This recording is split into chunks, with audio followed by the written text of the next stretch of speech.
गुरुजी, मुखिया जी, आप मयूरेश के बारे में क्या? धीरज रखो इच्छा, ये मोर पंख तुम्हारे हर सवाल का जवाब देगा।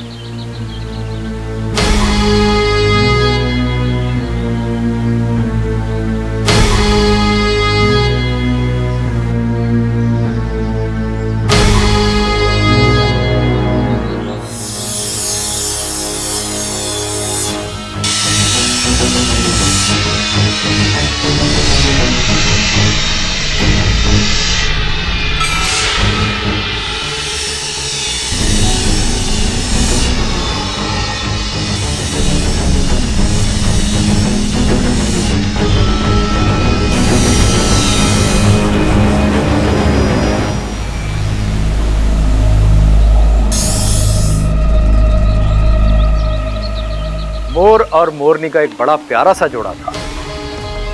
दोनों दिल के बहुत अच्छे थे। हालांकि मोर नागों के सबसे बड़े दुश्मन होते हैं, लेकिन इनके मन में नागों के प्रति कभी भी नफरत या कोई घृणा नहीं थी। यहां तक कि नाग करीब से भी गुजर जाए तो भी इन्होंने उसे कभी छुआ तक नहीं। जियो और जीने दो, यही इनके जीवन का सूत्र रहा। इसी दंपति का पुत्र है मयूरेश।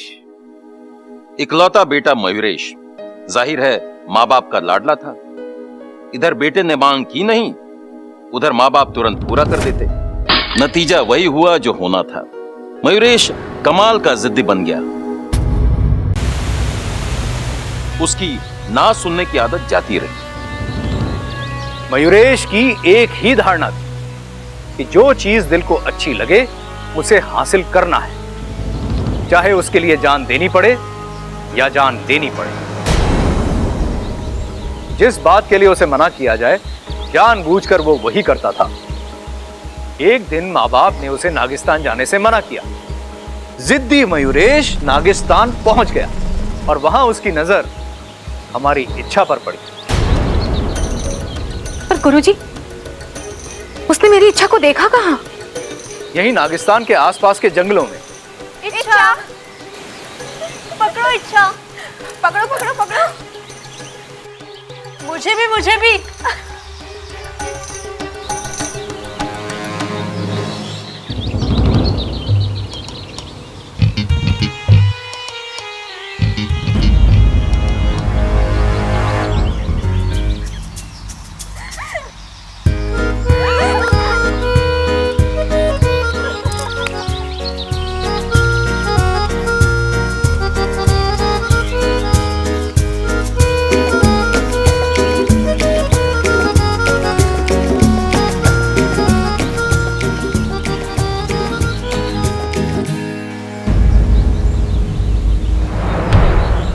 अपने इच्छा की खूबसूरती देखकर वो सम्मोहित सा हो गया।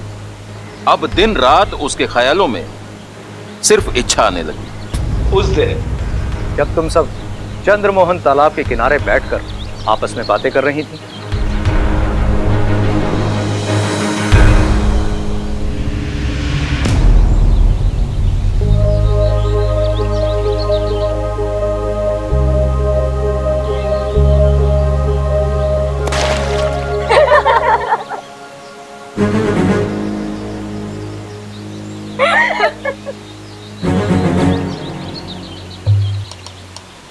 इच्छा की खूबसूरती तो दिन ब दिन बढ़ती जा रही है। जरा संभल के रहना इच्छा, जंगल में खूबसूरती के दीवाने बहुत हैं। दीवाने चाहे कितने भी हो, इच्छा किसी ऐसे वैसे के हाथ नहीं आएगी। इच्छा का होने वाला पति तो राजकुमार होगा। इच्छा बोलती गई। अपने जीवन साथी के लिए अपनी एक एक अपेक्षा वो बताती गई। मयूरेश वो सुन रहा था। इच्छा की अपेक्षाओं के साथ अपने आप को तोल रहा था और उसने ये फैसला कर लिया कि इच्छा से अगर पूरी दुनिया में कोई शादी करने योग्य है तो वो है सिर्फ मयूरेश।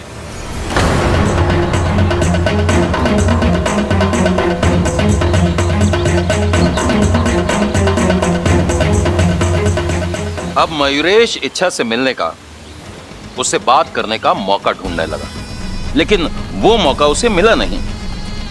एक दिन अचानक इच्छा नागिस्तान से चली गई। मयूरेश उसे ढूंढता रहा। तभी कुछ सर्पों की बातों से उसे पता चला कि इच्छा पहलवानों की हवेली में रह रही और इसीलिए वो उसके पीछे वहां जा थमका। लेकिन एक बात पक्की है इच्छा, मयूरेश बहुत जिद्दी है। वो अपनी मनमानी करता रहेगा और इतनी आसानी से तुम्हारा पीछा नहीं छोड़ेगा। जानती हूँ गुरुजी, लेकिन मैं उससे नहीं डरती। आज नागुमी देव ने हमें यहाँ तक पहुंचाया है, अब मयूरेश की कमजोरी तक भी वही हमें पहुंचाएंगे। मयूरेश खत्म होकर रहेगा।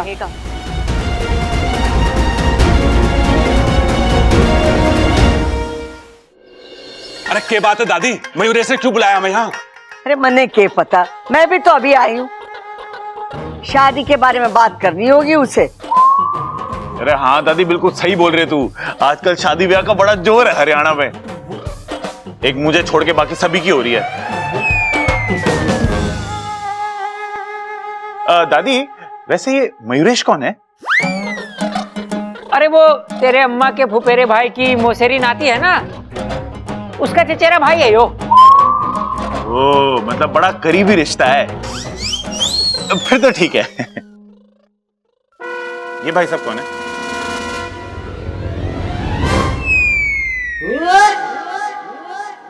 क्या बात है छोरा, तूने हम सबको यहाँ क्यों बुलाया है? दादी जी, एक खुशखबरी देनी है। मुझे अमेरिका में नौकरी मिल गई। छोरा, ये तो बड़ी खुशी की बात है। ममता, जाके मिठाई लेके आ। दादी जी, मिठाई तो मैं खिला ही दूंगा, लेकिन एक समस्या है। समस्या? दादी जी, मुझे 3 दिन में अमेरिका जाना है। 3 दिन बाद? जी, कंपनी की शर्त है, ज्वाइन करना है तो अभी करो, वरना नौकरी हाथ से गई। इसका मतलब तो ये हुआ छोरे कि तेरे पास बहुत कम दिन है।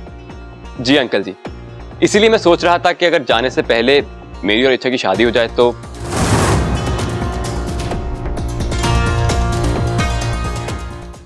देख छोरे, इतनी जल्दी तो शादी ना हो सके। अंकल जी, अगर मेरी इच्छा से शादी हो जाती है तभी तो मैं उसको अपने साथ ले जा पाऊंगा, और मैं दोबारा कब आऊंगा मुझे पता नहीं, और शादी कब होगी। इसीलिए अगर आप सबकी हाँ हो तो मैं अपने माजी पिताजी को बुला लूं। 1 मिनट, तुम्हें नौकरी मिली, अच्छी बात है, उसके लिए बधाई हो। लेकिन ये 3 दिन में शादी, वो तुम भूल जाओ। बबल तू। अरे दादी, ये कुछ भी कह रहा है। हम इसे ठीक से जानते भी नहीं है, तो इच्छा के साथ शादी कैसे करा दे? अगर आप सब भूल गए तो आपको फिर एक बार याद दिला दूं, इच्छा ने पहले ही इसे शादी के लिए ना कहा है। हाँ। बबल, बात तो तू सही कर रहा है। ममता, जाके इच्छा को बुला ला। जी दादी जी। देख छोरा, इच्छा की मर्जी जानना बहुत जरूरी है। अगर उसकी तरफ से हाँ है तो ठीक है, और अगर ना है तो हम उसकी मर्जी के खिलाफ नहीं जा सकते। दादी, इच्छा तो कमरे में नहीं है। ना है? प्रबल सबल, जाके ममता के साथ ढूंढना वो कहाँ है।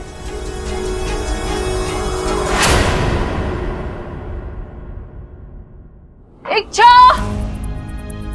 इच्छा! इच्छा!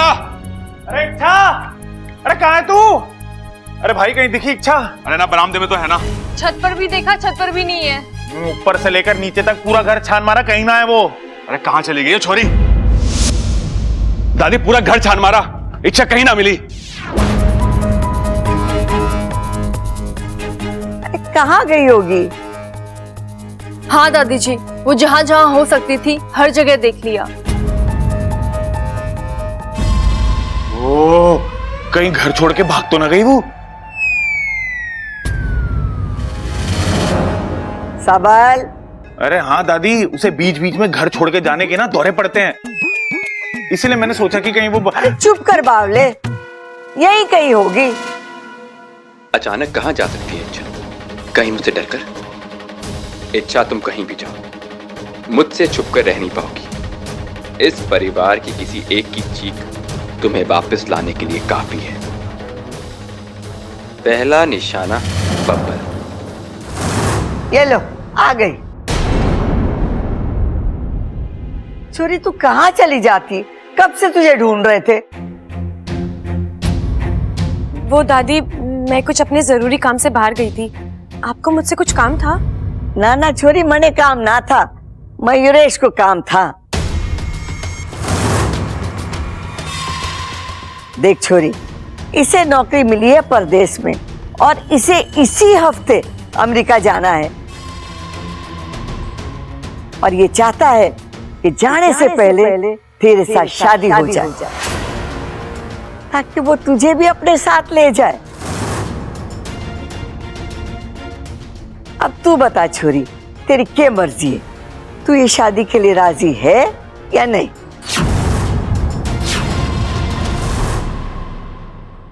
दादी, मुझे ये शादी मंजूर है।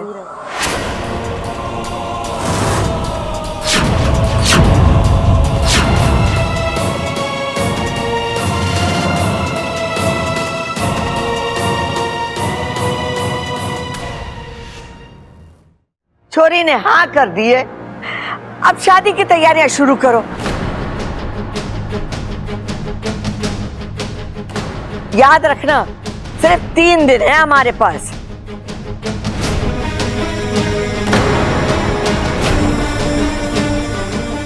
ये छोरा, तू अपने माँ बाप को भी बुला ले।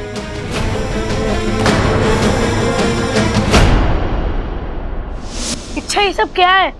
तुम इस शादी के लिए हाँ कैसे कर सकती हो? अब्बू, मैं मुझे बोलने दो इच्छा।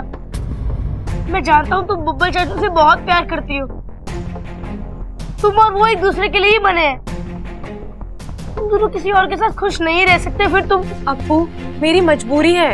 अब क्या मजबूरी है इच्छा? बताओ मुझे। मैं अभी नहीं बता सकती। अभी नहीं बताओगी तो कब बताओगी इच्छा? 3 दिन में तुम्हारी शादी है, उसके बाद सब खत्म हो जाएगा। अच्छा, मैं तुम्हारा बेस्ट फ्रेंड हूँ ना? मुझे तो बताओ क्या हुआ है? अब्बू, ये सब जितना सीधा दिख रहा है उतना है नहीं। इसके पीछे बहुत बड़ा षड्यंत्र।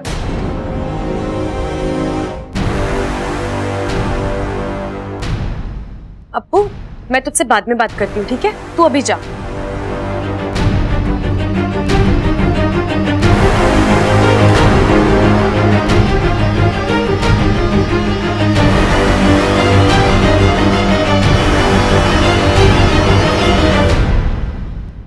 अब क्या है?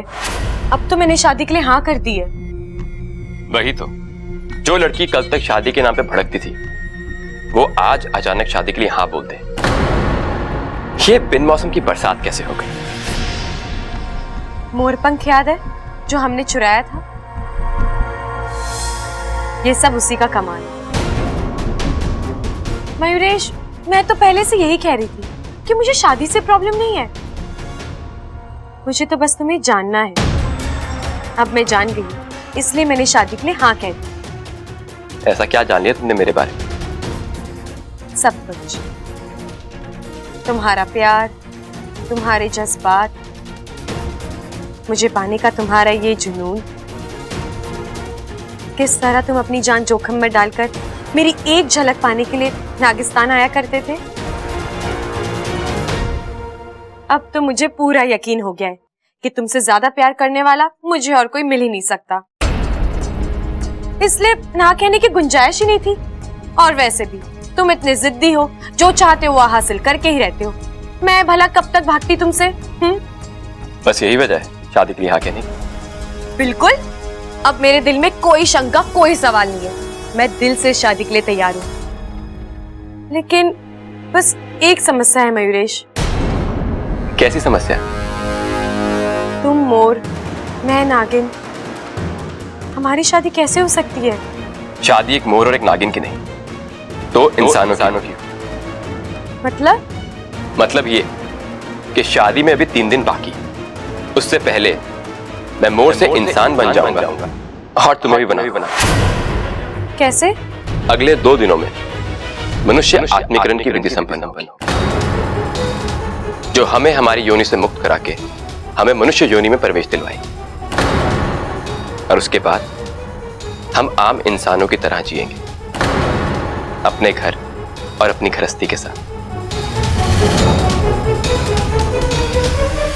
असंभव, असंभव है ये। मुखिया जी, शेषो, समझाओ अपनी सबोली को। जज्बातों में बहके आज वो गलत कदम उठाने जा रही है। इच्छा को अच्छी तरह से पता है कि मयूरेश एक मोर है, युगों युगों से हमारा दुश्मन है। इच्छा उससे शादी करने की बात सोच भी कैसे सकती है? गुरुजी, इच्छा जो कर रही है वो उस परिवार के खातिर नहीं सिपली। कोई परिवार, कोई रिश्ता अपनी जाति के मान सम्मान और अस्तित्व से बड़ा नहीं होता। अच्छाई अपनी जगह है, जाति के नियम अपनी जगह। आज तक इच्छा ने उस परिवार के लिए जो कुछ भी किया, नागिस्तान के हर नाग ने उसे दिल से प्रोत्साहित किया और जरूरत पड़ने पर उसकी मदद भी की है। लेकिन आज इच्छा जो कुछ भी करने जा रही है वो गलत है। मुखिया जी, मैं, आप, हम सब ये जानते हैं कि इच्छा कभी कोई ऐसा काम नहीं करेगी जिससे नागिस्तान को शर्मिंदा होना पड़े। बस हमें उसे थोड़ा वक्त देना होगा, उस पर भरोसा करना होगा।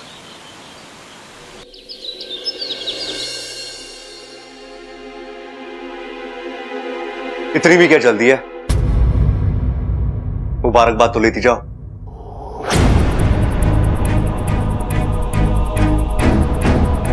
शादी मुबारक हो इच्छा।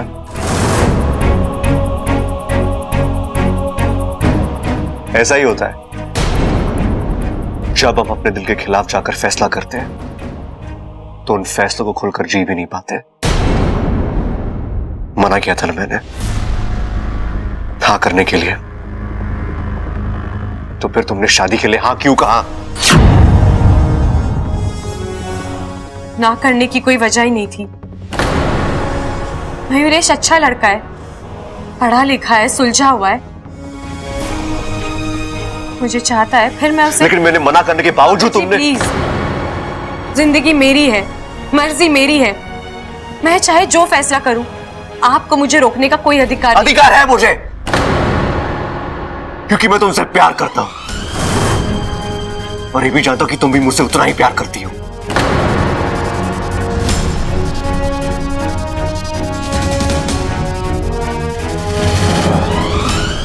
देखो इच्छा,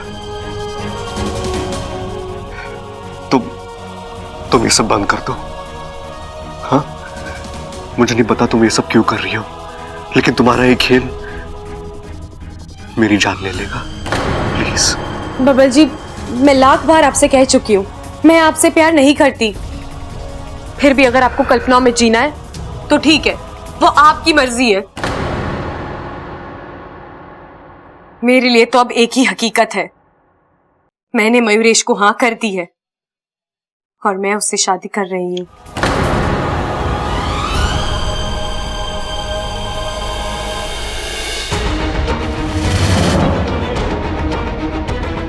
नहीं, तुम ऐसा नहीं कर सकती। प्यार एक से, शादी दूसरे से। इच्छा, तुम एक साथ 3-3 जिंदगियां बर्बाद कर दोगी। फिर वही बात, मैंने कहा ना, मैं आपसे प्यार तुम मुझसे प्यार करती हो और इस बात के एक नहीं सैकड़ों सबूत है मेरे पास। इच्छा, तुम शायद भूल गई हो, लेकिन मुझे एक एक चीज याद है।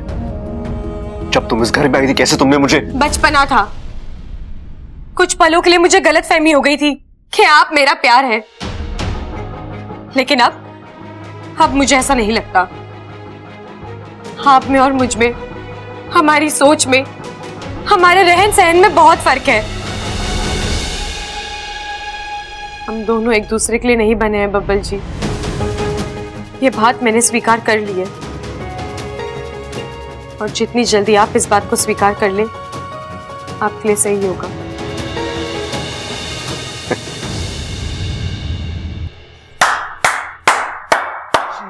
वाह अच्छा वाह, तुम्हारे जज्बात ना हुए मौसम हो गया। हर 4 महीने बाद बदलते रहते हैं। गलती मेरी थी कि मैंने आंखें बंद करके तुमसे। अब तो आपकी आंखें खुल गई है ना, तो मेरा पीछा करना छोड़ दीजिए। और हाँ, अपने लिए भी कोई अच्छी सी लड़की ढूंढकर आप शादी कर लीजिए।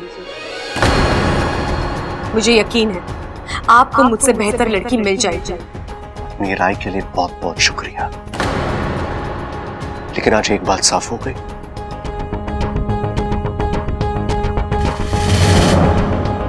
कि मेरा तुमसे प्यार करना मेरी जिंदगी की सबसे बड़ी गलती थी। सही कहा तुमने, मैं तुमसे कहीं ज्यादा अच्छी लड़की डिजर्व करता हूं।